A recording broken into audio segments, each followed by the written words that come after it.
मक्की की रोटी खाने में तो सबको बहुत बढ़िया लगती है, लेकिन अगर किसी से मक्की की रोटी बनाने को कहा जाए तो वो थोड़ा डर सा जाता है, क्योंकि ज़्यादातर लोगों को लगता है कि मक्की की रोटी बनाना थोड़ा मुश्किल काम है। और आज की वीडियो में मैं आपको बताऊंगी मक्की की रोटी का डो बनाने के 3 तरीके, जिससे आप बहुत ही आसानी से मक्की की रोटी बना पाएंगे। तो डो बनाने के बाद में जो दूसरा टफ टास्क होता है वो होता है मक्की की रोटी को बेलना। आज मैं आपको 3 तरह से मक्की की रोटी बेलना बताऊंगी, जिससे आप बहुत ही आसानी से मक्की की रोटी बना पाएंगे। तो आइए बिना किसी देर के स्टार्ट करते हैं अपनी आज की वीडियो। लेकिन रेसिपी से पहले चैनल को जरूर सब्सक्राइब कर लें, साथ ही बेल आइकन को प्रेस कर दें ताकि आप तक मेरी हर एक नई रेसिपी का नोटिफिकेशन पहुंचता रहे। तो पहले तरह के डो के लिए मैंने यहाँ पर लिया है 2 कप मक्की का आटा। बढ़िया रोटी के लिए ये ज़रूरी है कि आप फ्रेश आटे का ही यूज़ करें। और साथ ही अब मैं इसमें ऐड कर रही हूँ थोड़ा पानी। पानी हमें थोड़ा थोड़ा करके ऐड करना है। और इस डो को तैयार करना इतना आसान है कि अब मैं यहाँ पर लेफ़्ट हैंड से इस डो को तैयार कर रही हूँ, क्योंकि मेरे राइट हैंड में थोड़ा मसल पुल हो रखा है और मैं अभी लेफ्टी हो चुकी हूँ। यानी आज की वीडियो के बाद में आप आराम से कह सकोगे कि मक्की की रोटी बनाना तो मेरे बाएं हाथ का खेल है। मक्की के आटे का डो बनाने के लिए पानी की कोई निश्चित क्वांटिटी नहीं है। ऐसा नहीं है कि 2 कप आटे में हमें इतना ही पानी लगेगा।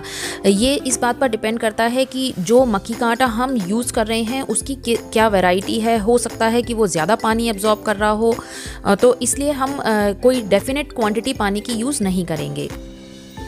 सारे आटे को इकट्ठा करने के बाद में हमें इसे कस कस के अच्छे से मलना है और बाद में मैं इसे हथेलियों से प्रेस करते हुए मलूंगी, जिससे ये थोड़ा चिकना हो जाए और जिसकी वजह से हम मक्की की रोटी आराम से बना पाएंगे। और वीडियो को मैं यहाँ पर फास्ट करके आपको दिखा रही हूँ। जैसे जैसे हमें ज़रूरत लगेगी हम उसी अकॉर्डिंग इसमें पानी ऐड करेंगे और साथ ही हथेली के पिछले हिस्से से हम इसको दबाव देते हुए मलेंगे।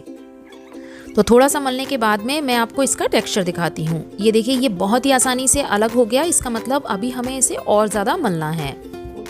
मक्की के आटे को कम से कम हमें 5 से 7 मिनट तक ज़रूर मलना है, क्योंकि जितना अच्छा आप इसे मलेंगे उतना ही अच्छा और इतनी ही आसानी से आप इसकी रोटी बना पाएंगे।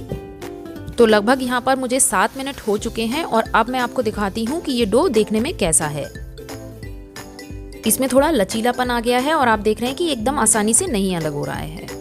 तो बस इसका मतलब ये डो एकदम तैयार है। और मक्की के आटे का डो लगाने के बाद में हम तुरंत ही इसकी रोटियां सेकना स्टार्ट कर देंगे। इस आटे को हमें रेस्ट नहीं देना है। तो रोटी बेलने का तीनों तरीके मैं आपको बाद में दिखाऊंगी। पहले मैं तीनों तरह के आपको डो तैयार करके दिखाती हूँ। और तीनों तरह के डो तैयार करने के बाद में मैं आपको ये बताऊंगी कि किस डो से मैंने सबसे ज़्यादा आसानी से रोटी तैयार की है। चलिए अब हम चलते हैं अपने दूसरे मेथड की तरफ। मैंने यहाँ पर लिया है 1 कप मक्की का आटा और इसका डो हम तैयार करेंगे दूध के साथ। दूध हमें रूम टेम्परेचर का ही यूज़ करना है, गर्म दूध का या फिर ठंडे दूध का इस्तेमाल नहीं करना है। और जिस तरह से हमने पहले जो आटा तैयार करा था, ठीक उसी तरह से हम थोड़ा थोड़ा दूध ऐड करते जाएंगे और इसका डो तैयार करते जाएंगे। और पहले के ही तरह हम इस डो को भी लगभग 7 मिनट तक अच्छे से मलेंगे। वीडियो को मैं अभी थोड़ा फास्ट करने वाली हूँ ताकि आप देख सकें कि मैंने इसका डो कैसे तैयार किया है और थोड़ा टाइम भी बच सके। और वीडियो के आखिरी में आपको मैं बताऊँगी कि कौन सी जो तरीका है वो विनर रहा है और विनिंग रोटी कौन सी रही। देखिए, जो प्रो होते हैं वो तो बहुत ही आसानी से मक्की की रोटी बना लेते हैं। उनको ये सब चीज़ें देखने की या फिर सीखने की ज़रूरत नहीं है। पर जो बिगिनर्स हैं और जो आजकल की जनरेशन है, उनके लिए मक्की की रोटी बनाना थोड़ा टास्क है। तो यहाँ पर हमने जो दूध से मल के डो तैयार किया था वो भी तैयार है और मैं आपको इसका टेक्सचर दिखाती हूँ। देखिए, बहुत ही बढ़िया इसका टेक्सचर है, एकदम अच्छा इसके अंदर खिंचाव भी आ रहा है। और इस डो को अब हम रखते हैं एक तरफ और चलते हैं अपने तीसरे तरीके की तरफ। तो तीसरे तरीके के लिए मैं यहाँ पर फिर से ले रही हूँ 1 कप मक्की का आटा और अब मैं इसमें ऐड करूँगी पीसी हुई उड़द की दाल का पाउडर, जिसकी क्वांटिटी है 2 टेबल स्पून। इसे उड़द की दाल की धांस भी बोलते हैं और ये मार्केट में भी पिसी पिसाई मिलती है, या फिर आप उड़द की दाल को मिक्सी में पीसकर घर पर भी तैयार कर सकते हैं। इसे मैंने इसलिए छान लिया था क्योंकि ये थोड़ी मोटी दरदरी आती है और हमें आटे के लिहाज से एकदम बारीक चाहिए थी। तो दोनों चीज़ों को हम अच्छे से मिक्स कर लेंगे। उड़द की दाल में अपनी एक बाइंडिंग होती है, जिसकी वजह से जो मक्की की रोटियां हैं वो आसानी से बन जाती हैं। और इस डो को हम तैयार करेंगे दूध के साथ में। दूध हमें रूम टेम्परेचर का ही यूज़ करना है। और पहले दो डो की तरह ही हम इसका डो भी थोड़ा थोड़ा दूध डालकर तैयार कर लेंगे और इसे हम 5 से 7 मिनट तक खूब मलेंगे। तो यहाँ पर हमारा तीसरे तरह का डो भी एकदम तैयार है। पहले वाले दो डो का मैंने आपको टेक्सचर दिखाया था, मैं इसका भी आपको टेक्सचर दिखा रही हूँ। ये देखिए, आप देख सकते हैं कि ये भी बहुत आसानी से नहीं टूट रहा है, इसमें अच्छा बाइंडिंग हो चुकी है। अब भाई 3 तरह का डो तैयार करने के बाद में बारी आती है 3 तरह से हम किस तरह से मक्की की रोटी को बेल सकते हैं। तो रोटी बेलने के लिए मैं यहाँ पर एक ट्रांसपेरेंट शीट का यूज़ कर रही हूँ। इसको मैं थोड़े से ऑयल के साथ में ग्रीस कर लूँगी। ग्रीस करने के लिए हम रिफाइंड ऑयल का यूज़ करेंगे, ना कि देसी घी का, क्योंकि रिफाइंड की वजह से ये रोटी बेलने के बाद में बहुत ही आसानी से इससे छूट जाएगी। तो जो आटा हमने तैयार किया था उसको दोनों हथेलियों के बीच में रखते हुए हम अच्छे से इस तरह से एक लोई तैयार कर लेंगे। क्योंकि मेरे हाथ में दर्द है तो मैं बहुत ज़्यादा इस पर प्रेशर नहीं दे पा रही हूँ, थोड़ा कम प्रेशर के साथ ही मैंने इस रोटी को तैयार कर रही हूँ। और सिंपली हम इसे बेलन की हेल्प से बेल लेंगे। अगर बेलते हुए इसके किनारे फट रहे हैं तो भी कोई बात नहीं है, आप चाहें तो इनको इसी तरह से भी सेक सकते हैं, लेकिन रोटियों को एक सी शेप देने के लिए मैं इसे एक बोल से कट कर दूंगी। तो यहाँ पर रोटी बिलकर तैयार है और मैं शीट के ऊपर वाला लेयर हटा रही हूँ और अब मैं इस रोटी को कट करूँगी एक बोल की हेल्प से। आप जिस भी साइज़ की रोटी रखना चाहते हैं उस साइज़ का बोल ले सकते हैं। तो तीनों तरह की रोटियों को अलग अलग तरीके के साइजेस से मैंने इसलिए यूज़ किए हैं ताकि हमें ये पहचान हो सके कि हम कौन सी रोटी इस समय मैं आपको दिखा रही हूँ। तो यहाँ पर जिस आटे में मैंने उड़द की दाल और दूध से मला था जिसे, वो वाला आटा है। और बहुत ही जेंटली हम इस रोटी को इस शीट से हटा देंगे। और इसी तरह से आप बाकी के 2 डो से भी रोटी तैयार कर सकते हैं। रोटी को हम पहले तवे पर दोनों तरफ से लाइट गोल्डन ब्राउन होने तक सेकेंगे और बाद में हम इसे फ्लेम पर सेकेंगे। दोनों तरफ से सेकना है, साथ ही इसको थोड़ा सा खड़ा करके इसके किनारों को भी हमें सेकना है। तो ये रोटी बनाने का एक तरीका हो गया। और आप देख सकते हो कि रोटी कितनी बढ़िया लग रही है, एकदम पतली बनकर तैयार हुई है और किसी भी बिगनर के लिए भी ये बनाना बिल्कुल भी मुश्किल नहीं है। तो भाई अब हम चलते हैं अपने दूसरे तरीके की तरफ। तो यहाँ पर फिर से मैंने चकला लिया है, एक पॉलीथीन शीट ली है, पर इस बार हम जो पॉलीथीन शीट है वो सिंगल रखेंगे, यानी इसको हम ऊपर से कवर नहीं करेंगे, लेकिन हमें इसे फिर से रिफाइंड ऑयल से थोड़ा सा ग्रीस करना है। लोई को हमें फिर से पहले की तरह एकदम हथेलियों के बीच में रखकर स्मूथ कर लेना है।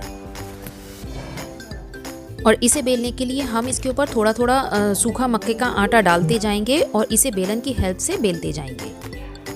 आप किसी भी तरीके का इस्तेमाल करें, रोटियां बहुत ही पतली बनने वाली हैं और बहुत ही बढ़िया बनकर आएंगी। क्योंकि जिस तरह से हमारी दादी नानी मक्की की रोटी बनाती थी वो तो एकदम प्रो थे, वो लोग हाथ में लेते थे और उनकी रोटी फट तैयार हो जाती थी। बट आजकल की जो नई जनरेशन है वो उस तरह से रोटियां नहीं बना सकते हैं।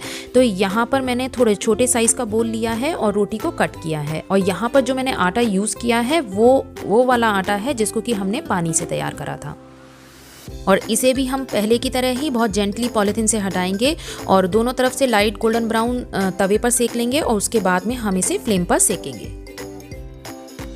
ये भी आप देख सकते हैं कि पहले की तरह ही एकदम बढ़िया दिख रही है और काटने की वजह से ये देखने में बहुत ज़्यादा सुंदर लगती हैं। आप चाहें तो बिना काटे भी इन्हें तवे पर सेक सकते हैं।